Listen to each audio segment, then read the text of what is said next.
This week in gaming and tech news. Regulators have finally found out that social media is addictive. Who could have guessed? We've got some more big news in this week, with Discord adding age verification globally, not just in the UK. Amazon's Ring doorbell is catching backlash with a new feature implementation shown at the Super Bowl. PlayStation State of Play announced a lot of heavy hitters. So let's get into this week's news. So apparently, regulators have just realized that social media is addictive, with the world's largest social media companies, TikTok, Instagram, and YouTube, this week being accused of creating addiction machines. And a landmark trial in California is examining the mental health effects of Instagram and YouTube in particular. YouTube's been accused of taking advantage of busy parents looking for digital babysitting services. Proceedings on Monday marked the first day of what is poised to be a 6-week trial, so I'll keep you up to date on what happens. Maybe we'll get some regulations put in on all social medias. We'll see how this develops.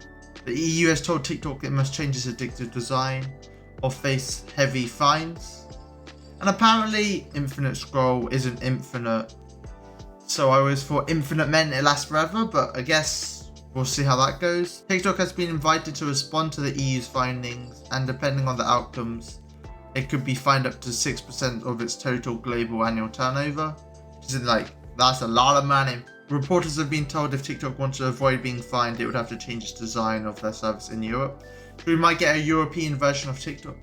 And honestly, I think in the future, we're just going to get each country has their own version of the same app, and it's going to be, oh wait, there's a new feature, wait, which country's going to get it?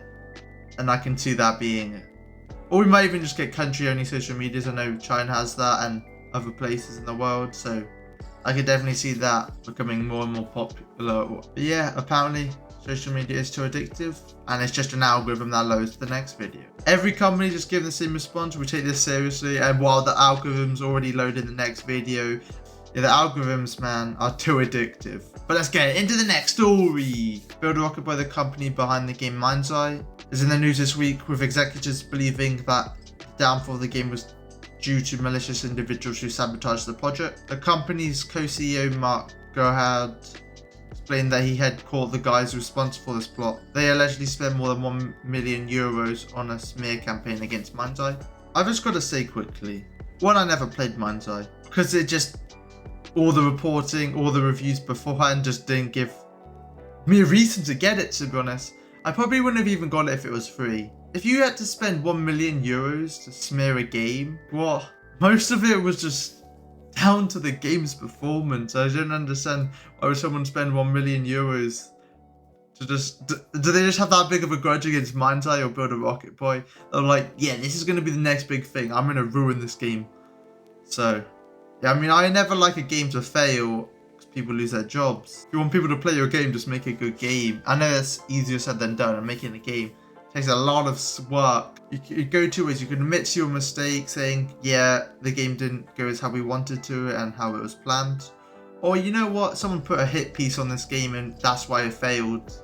There's similar things with the Highguard situation as well. And speaking of Highguards, unfortunately, some more bad news in the gaming industry is that Highguards had to lay off a significant number of employees. But it's claiming that it's not shutting down officially, with a core group of developers left to support the game, but major developers and lead developers involved in the game have been let go. It's never good to see. I've played this game. I thought it was alright, but I never thought it lived up to being how they portrayed it. And there's an article saying how everyone was told this was going to be the next big thing. This game can't flop. Getting those false praises, it just lets your guard down. If I'm told this piece of work I'm working on is really good, your video is amazing, and it's just trash, I'd probably prefer to be told it's trash than it's amazing, so then I can make improvements.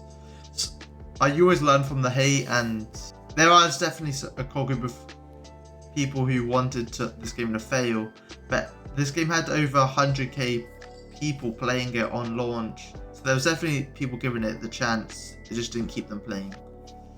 And it's always the higher ups and executives who get away with this, and it's people who put the time in to develop this game who feel the consequences. So it's never good to see, and hopefully they can all get jobs at other studios. Next story, Discord wants your ID or your face scan with it rolling out age verification. And I'm in the UK, so it's already been in the UK for a while now. You either have to load a selfie or a government ID. Discord's saying it's about protecting teens, which is fair. There's definitely some Discord servers that can be questionable and inappropriate. So hopefully all the regulations are put in place when verification systems are getting leaked and they're having that sensitive data. Do I really want my ID out there? But it's definitely probably already out there. My face is already on the internet, and if they want to get you, they can get you.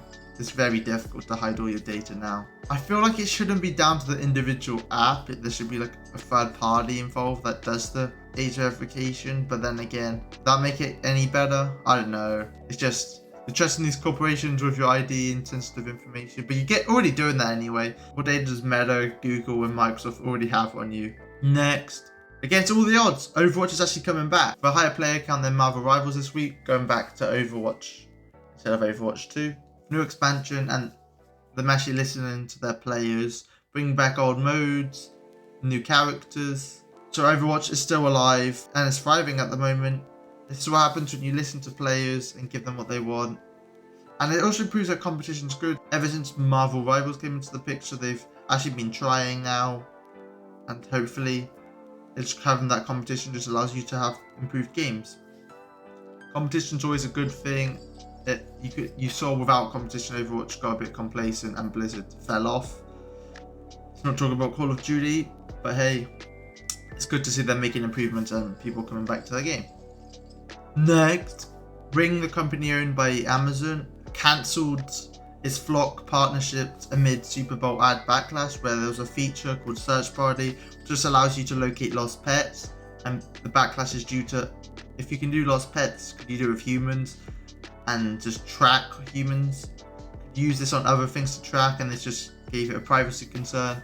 So Ring's decision due to the backlash to cancel the partnership with Flock, with growing pressure to re-examine their work with federal agencies. Backlash is understandable.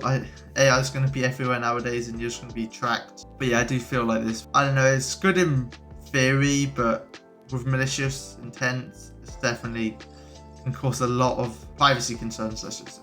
Next, this week PlayStation had the State of Play, and this one was packed, to be honest. So everything announced at the State of Play. Got a lot of God of War news. There was a God of War spin-off game called Sons of Sparta, which is a side-scrolling game, which is officially out now. Got a God of War trilogy remake announced. We've got a new Castlevania game coming out. We've got a trailer for Big Walk coming to PlayStation Plus. Got a new trailer for Marvel Tokon, revealing the X-Men coming to the game. Details about Saros in the new trailer, and the game launching April 30th. Got a marathon launch gameplay trailer, which game looks improved. I'm actually quite excited for this game, to be honest. Let's see if Bungie can cook. A game I did not see coming was an untitled John Wick game that got revealed, and this is going to be interesting to see John Wick vs James Bond. I'm personally more of a James Bond guy myself, but hey, this game could actually be hype. Got a new look at the Silent Hill Townfall to launch sometime in 2026. Metal Gear Solid's Master Collection's getting a second volume. Project Wilderness got a new trailer showing more of this game's vibes. This game actually looks so hyped with just a time you're playing as a chicken and you're just killing everyone, man. Got another look at 007, so we had 007 and John Wick in the same State of Play. Got a new look at Star Wars' Galactic Racer game launching in 2026. Beast of Reincarnation is launching August 4th.